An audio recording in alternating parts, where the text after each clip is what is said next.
Hello दोस्तों, स्वागत है आपका फिर से हमारे नए वीडियो में। दोस्तों, जैसे कि आपको हर दिन की तरह आज फिर हम भूगोल की से संबंधित कुछ ऐसे प्रश्न हैं जो कि आपके कोई भी कंपटीशन एग्जाम की तैयारी में काफ़ी ज़्यादा महत्वपूर्ण होने वाले हैं। तो दोस्तों, आपको बता दें, अगर आप नए हैं तो हमारे चैनल को सब्सक्राइब कर लें और वीडियो अगर पसंद आए तो दोस्तों लाइक करके सपोर्ट जरूर कीजिएगा। दोस्तों, आप सब लाइक सब्सक्राइब नहीं करते हैं, ये भूल जाते हैं। थोड़ा हमारा भी सपोर्ट कीजिए, हमें भी सपोर्ट कीजिए। हम भी आपकी तरह आम आदमी हैं भाई, हम भी तैयारी करते हैं। आप सबकी भी जो हम तैयारी करते हैं उसी में हम आपको भी बताते हैं, जो हमें टीचर मतलब देता है हमें कि जो प्रश्न पूछेगा ठीक एग्जाम में उसी को हम ऐड करते हैं। तो आप सब थोड़ा मेरा सपोर्ट कीजिए, और आप ऐसे नहीं करेंगे तो कैसे काम चलेगा।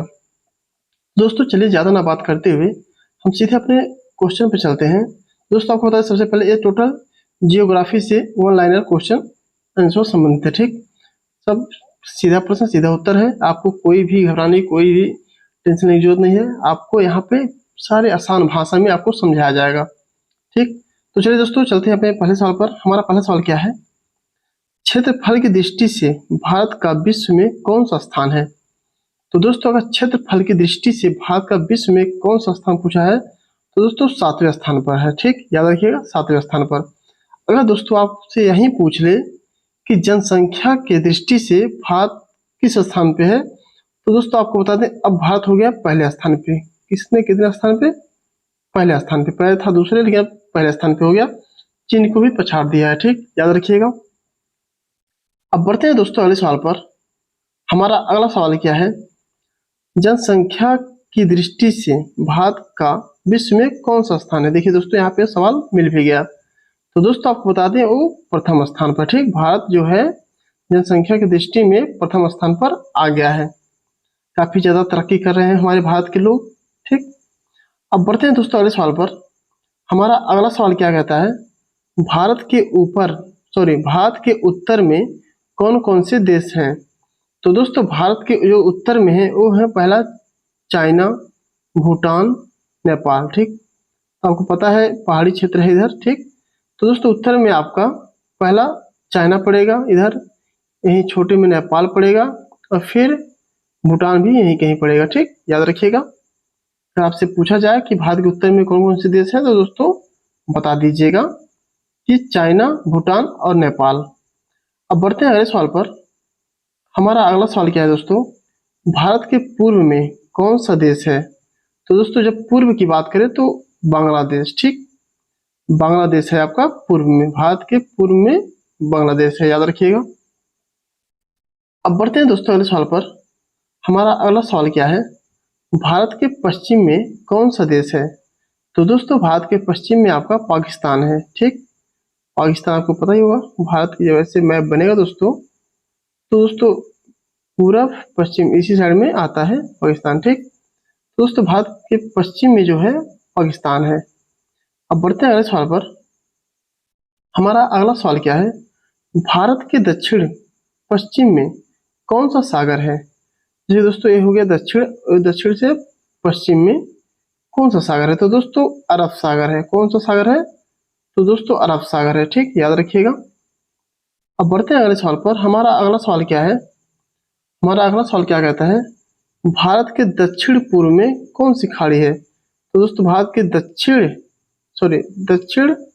पूर्व, ठीक ऐसे भारत के दक्षिण पूर्व के खाड़ी में, ठीक, कौन सी खाड़ी है? तो दोस्तों आपको बता दें, बंगाल की खाड़ी है। ठीक, भारत के दक्षिण पूर्व में आपका बंगाल की खाड़ी है, याद रखिएगा।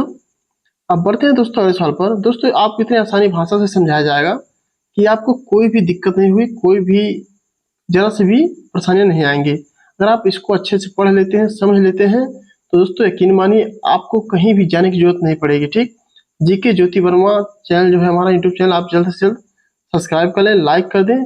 ठीक, बाकी आपके मन में जो सवाल है आप हमें कमेंट बॉक्स में बता सकते हैं दोस्तों।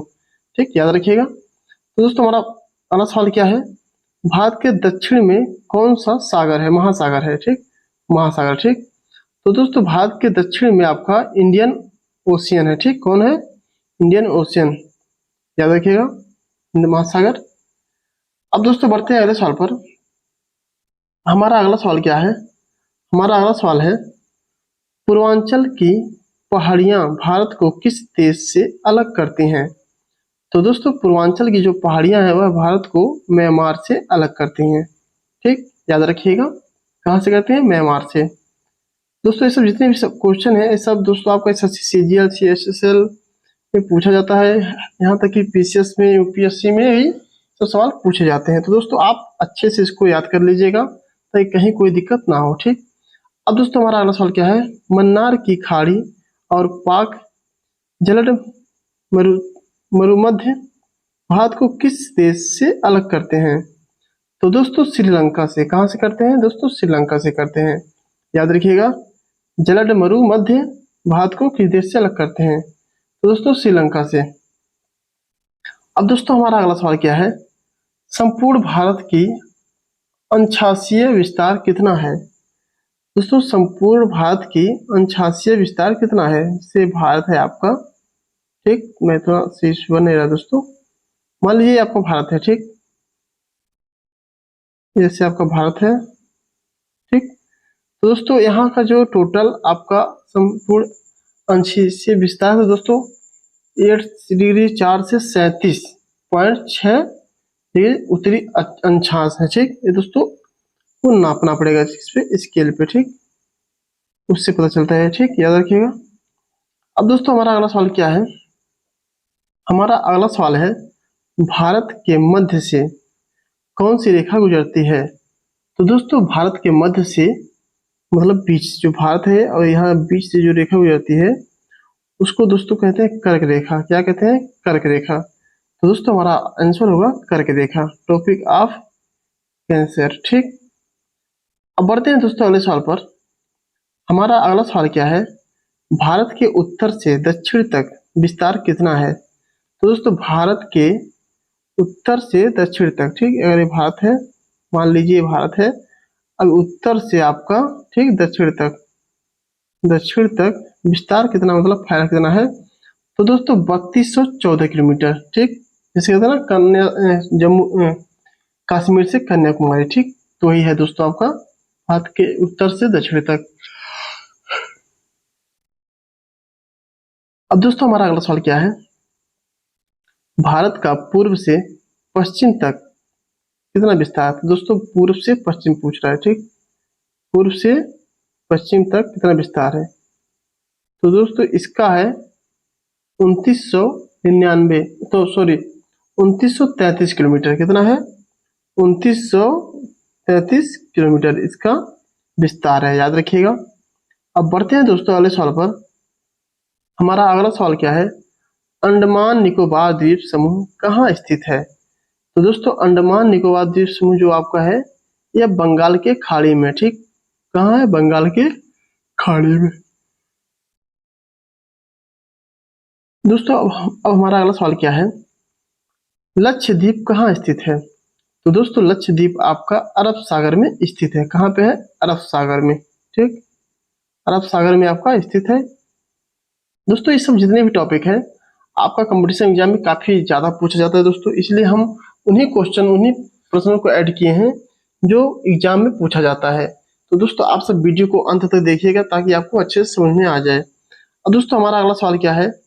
भारत का दक्षिणी छोर क्या कहलाता है? तो दोस्तों जो भारत है इसका जो दक्षिणी छोर है, ठीक, लास्ट, वो क्या कहलाता है? तो दोस्तों उसका नाम है इंदिरा पॉइंट। क्या नाम है? इंदिरा पॉइंट, याद रखिएगा, वेरी वेरी इंपॉर्टेंट क्वेश्चन है दोस्तों।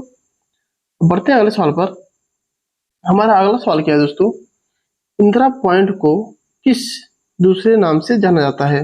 मतलब दोस्तों अगर इंदिरा पॉइंट जो नाम एक है ही, उसको अलग नाम से, क्या अलग नाम से जाना जाता है? तो दोस्तों उसका एक अलग नाम है पिगमेलियन पॉइंट। ठीक, अगर आपसे पूछ ले कि पिगमेलियन पॉइंट या फिर इंदिरा पॉइंट में क्या अंतर है, तो आप सीधे लीजिएगा ये सेम नाम है, ठीक, इंदिरा पॉइंट को ही दूसरे नाम से जाना जाता है, पिगमेलियन पॉइंट से नाम से, ठीक, याद रखिएगा। दोस्तों क्वेश्चन में एग्जामिनर ऐसे इस तरह से घुमा घुमा के क्वेश्चन बनाते हैं, रहेगा क्वेश्चन वही लेकिन उसको घुमा देंगे ताकि एग्जाम देने वाले का दिमाग काम ना करे। तो इस जगह आपको अच्छे से धैर्य से काम करना पड़ेगा। अब दोस्तों बढ़ते हैं अगले सवाल पर। भारत का क्षेत्रफल विश्व के क्षेत्रफल का कितना है? तो दोस्तों विश्व की अगर बात करें, विश्व है और भारत की बात करें तो भारत का जो क्षेत्रफल है वो है 2.42%। ठीक, मतलब 2.42% क्षेत्रफल है। ठीक, याद रखिएगा।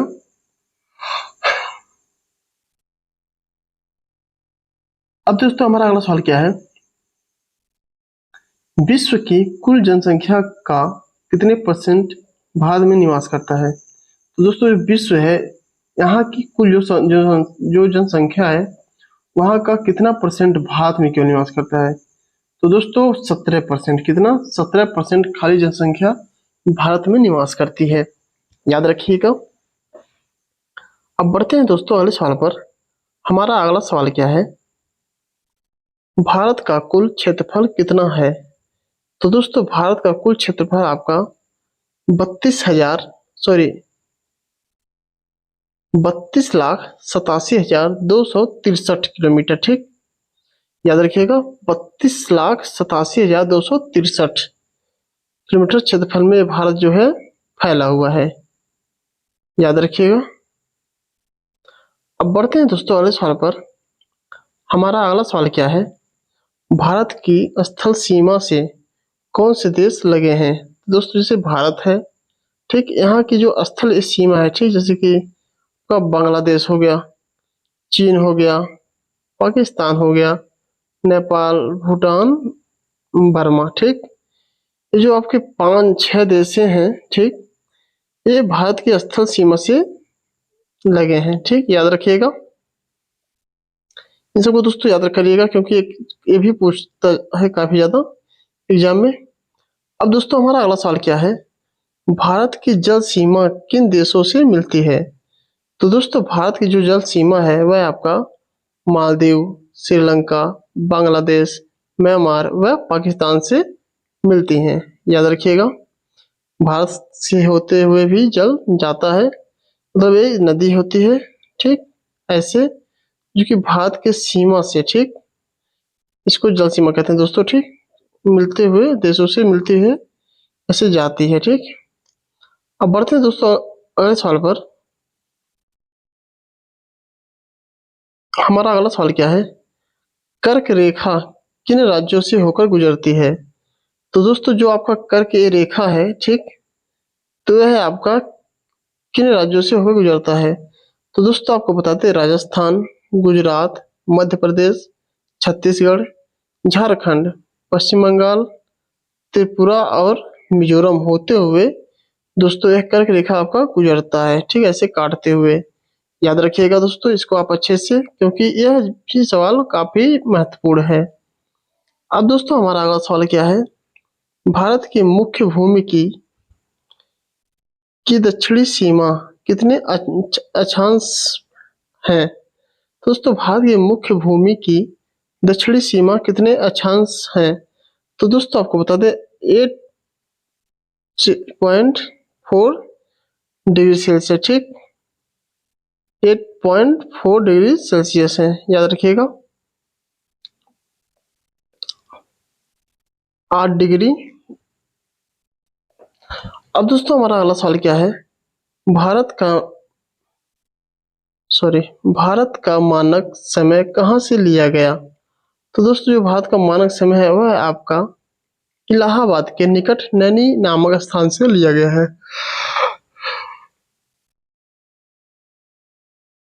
याद रखिएगा। अब बढ़ते हैं दोस्तों अगले सवाल पर।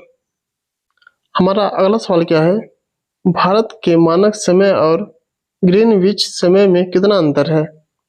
तो दोस्तों भारत के मानक समय और ग्रीनविच समय में आपका 5/1/2, ठीक, का अंतर है। ठीक, याद रखिएगा।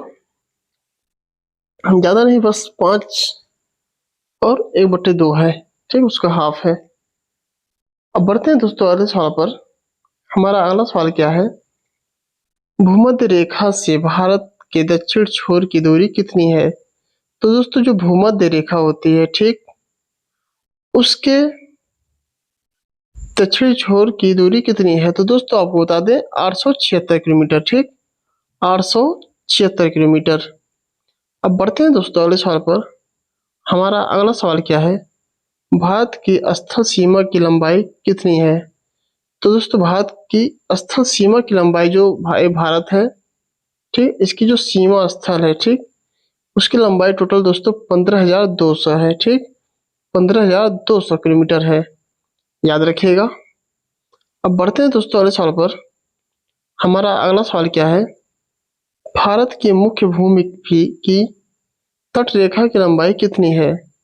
तो दोस्तों भारत की मुख्य भूमि की तट रेखा की लंबाई आपका 6100 किलोमीटर है, ठीक, 6100 किलोमीटर है। अब बढ़ते हैं दोस्तों अगले सवाल पर। हमारा अगला सवाल क्या है, यूं आकार की घाटी कहाँ पाई जाती है? तो दोस्तों यूं आकार की घाटी आपका हिमालय क्षेत्र में पाई जाती है, ठीक, हिमालय क्षेत्र में पाई जाती है, याद रखिएगा। अब बढ़ते हैं दोस्तों इसी प्रकार अगले क्वेश्चन पर। सीप का निर्माण किससे होता है? तो दोस्तों जो सीप होता है उसका निर्माण आपका पवन से होता है। किससे होता है? पवन से, याद रखिएगा। अब दोस्तों बढ़ते हैं अगले सवाल पर। हमारा अगला सवाल क्या है, पृथ्वी के वायुमंडल का कितना प्रतिशत भाग 29 किलोमीटर की ऊंचाई तक पाया जाता है? दोस्तों पृथ्वी है, ठीक, अगर मान लीजिए पृथ्वी है, यहाँ से वायुमंडल जो होती है मतलब हवा, ठीक, वो कितने किलोमीटर के प्रति ऊंचाई तक पाया जाता है? तो दोस्तों यह आपका 29 किलोमीटर की ऊंचाई तक पाया जाता है, याद रखिएगा। जमीन से लेकर के आसमान तक हम 29 किलोमीटर की दूरी तक जाएं अगर, तो वहां तक हमको जो है वायु मतलब ऑक्सीजन मिलेगा। अब दोस्तों बढ़ते हैं अगले सवाल पर। हमारा अगला सवाल क्या है, वायु दाब कब सर्वाधिक होता है? जब वायु होती है। तो दोस्तों जब वायु दाब सर्वाधिक होता है और जब वायु होता है तो ठंडी तथा शुष्क होती है। क्या होती है? ठंडी तथा शुष्क होती है, याद रखिएगा। अब बढ़ते हैं दोस्तों अगले सवाल पर। हमारा अगला सवाल क्या है, प्रति चक्रवात में वायु दाब कहाँ अधिक होता है? तो दोस्तों जो आपका प्रति चक्रवात होता है, ठीक, उसमें वायु दाब जो है आपका केंद्र में होता है, मतलब बीच में, ठीक। तो दोस्तों नाश्ता है तो बीच में जो है इसका जो है दोस्तों बीच केंद्र मतलब बीच में होता है, ठीक, याद रखिएगा। अब बढ़ते हैं दोस्तों अगले सवाल पर। हमारा अगला सवाल क्या है, किस प्रकार की वर्षा बिजली की चमक एवं बादलों की गरज के साथ होती है? तो दोस्तों जो आप सब कभी देखे होंगे कि कुछ ऐसे बादल होते हैं कि आराम से बरस करके निकल जाते हैं, लेकिन कुछ होते हैं सबसे पहले तड़क भड़क बहुत ज्यादा गरजते हैं, बहुत ज्यादा चमकते हैं, फिर उसके बाद बरसते हैं। तो दोस्तों उसको हम क्या कहते हैं? संवहनीय वर्षा, ठीक, संवहनीय वर्षा कहते हैं, याद रखिएगा। अब बढ़ते हैं अगले सवाल पर। हमारा अगला सवाल क्या है, विक्टोरिया झील कहाँ अवस्थित है? तो दोस्तों जो विक्टोरिया झील है आपका, वह आपका पूर्वी अफ्रीका में है। कहाँ है अगर बात करें तो दोस्तों पूर्वी अफ्रीका में है विक्टोरिया झील। अब बढ़ते हैं दोस्तों अगले सवाल पर। हमारा अगला सवाल क्या है, पृथ्वी पर समुद्र तल से सर्वाधिक नीची झील कौन सी है? तो दोस्तों जो पृथ्वी है इसकी जो सर्वाधिक मतलब बहुत ज्यादा गहराई, ठीक, गहराई में जो झील है उसका नाम क्या है? तो दोस्तों उसका नाम है मृत सागर, याद रखिएगा, उसका नाम है मृत सागर। अब बढ़ते हैं दोस्तों अगले सवाल पर। हमारा अगला सवाल क्या है, एंजिल जलप्रपात किस नदी पर स्थित है? तो दोस्तों एंजिल जलप्रपात आपका ओरिनोको स्थित है, ठीक, ओरिनोको एक जगह है, तो दोस्तों वहीं पे स्थित है ओरिनोको में। अब बढ़ते हैं दोस्तों अगले सवाल पर। हमारा दोस्तों यह लास्ट सवाल है, चीन का शोक किस नदी को कहा जाता है? तो दोस्तों चीन को, जो चीन में एक दोस्तों नदी थी जिसकी वजह से काफी ज्यादा बाढ़ आते थे, तो दोस्तों उसको जो है हवांगहो नदी कहा जाता है, ठीक, जिसको चीन का शोक नदी भी कहा जाता है। तो दोस्तों उसका नाम है हवांगहो नदी। तो दोस्तों ये थे हमारे टोटल 40 क्वेश्चन, ठीक, मतलब 40 क्वेश्चन। दोस्तों अगर आप सब नए हैं तो हमारे वीडियो को लाइक कर दीजिएगा, सब्सक्राइब कर दीजिएगा और दोस्तों कमेंट करना मत भूलिएगा, ठीक। बाकी दोस्तों आप आज के लिए इतना ही, मिलते हैं दोस्तों कल। तब तक के लिए दोस्तों जय हिंद जय भारत। आप सब दोस्तों ऐसे ही हमारे वीडियो को टोटल देखिए ताकि आपको अच्छे से समझ में आ जाए। अगर आप किसी भी कंपटीशन एग्जाम की तैयारी कर रहे हैं तो दोस्तों जी के ज्योति वर्मा को फॉलो करना मत भूलिए।